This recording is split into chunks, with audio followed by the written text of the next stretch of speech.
guess Brussels is a specific case on its own because it's well, after Washington, it's the hub for international people in terms of politics.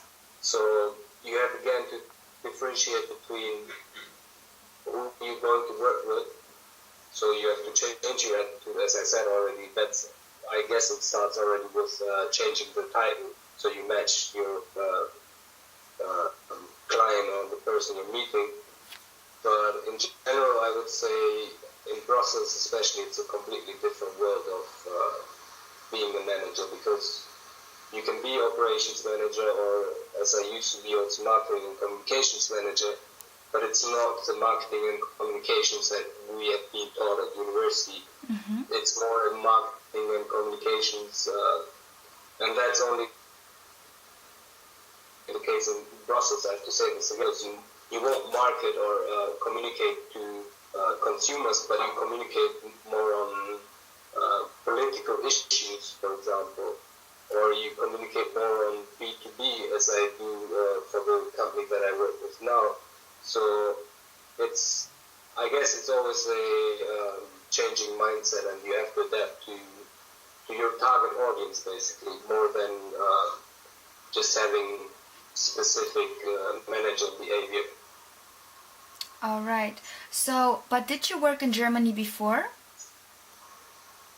I worked in Germany before, and I can say, for example, yes, in Germany it is a more formal culture, because the U, which is Z in Germany, can be distinguished more than actually in the English language that we use to work here in Brussels, mainly if you're within the expat bubble. So in that terms, yes, it does differentiate. Then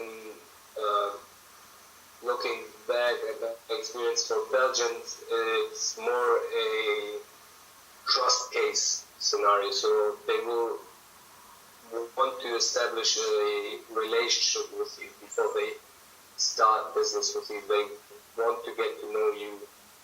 And whereas in Germany it can be quite cold. You are the one that I need to work with. That's it. I don't have to deal with you on any other aspect. I don't need to ask you how you're doing today. I don't need to ask you how's your family. Whereas in Belgium it's a little bit warmer. All right. So I connect this right away, because this would be actually my other question, but I connected with Hofstede and the individualistic culture and the collectivistic culture. So where, like, you grew up in Germany also, and you work in Belgium now. What is there a difference between the cultures that you experience? Is it more individualistic, and yes, in which country? Yeah, I would say in Germany it's a more individualistic culture, but again, I guess it depends on, because we have to see Hofstede has done this back then for IBM, and it's been a few years now that the world has changed with it accordingly, also the working environments, and especially with our generation, the Y generation that came along, excuse me, we bring all sorts of new ways of interacting with each other. So if you go to a startup company in Germany, it will be the same. So it's not going to be an individualistic approach anymore, but it's more, we as a group, we need to stand out, we need to make it happen. And likewise, it can be in Belgium that you work for a corporate company or a corporation, and it will be very much individualistic. It's like you have your account, you have to deal with your clients, you have to perform. Yeah. But then you have again like the Y generation who thinks more in terms of, okay, yes, performance, well, but we need to see how do we get there.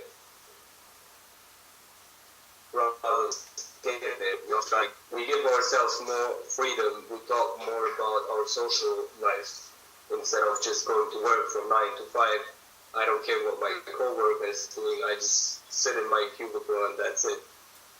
So I would say, if I would have to compare and draw a conclusion, I would say Germany is more individualistic, On the other side, I haven't worked in a corporate or in a corporation here in Belgium, so I can't really say how it is. It's just from what I've heard. Okay. The way it can be. All right, I understand.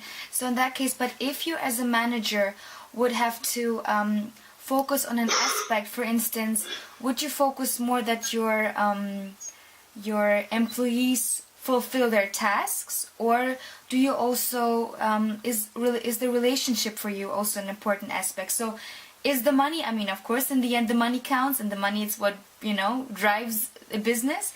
But what is important for you as a manager? Is there a balance, or what is more extreme? I guess you need to find the right balance, and everybody needs to find the right balance for their own. But I consider myself a right generation manager, and having started out my own agency with a partner together, we believe that it's not up to us to decide how employees get their work done, as long as they get it done. So like, you have to meet deadlines, but if you prefer to work during the night, I don't mind. I would very much welcome if the deadline is met.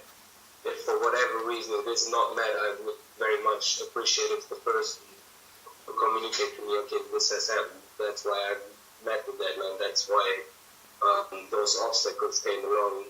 And of course, you always have, I would say, unexpected events that nobody can foresee. So I would definitely say I consider myself more a line manager, thus also more into the relation with employees, if you can call them employees, because I would say I'd rather say associates. And I guess the team at the end, and that's what we experience in the 3 years working shows, is that the more you actually value your employees, the more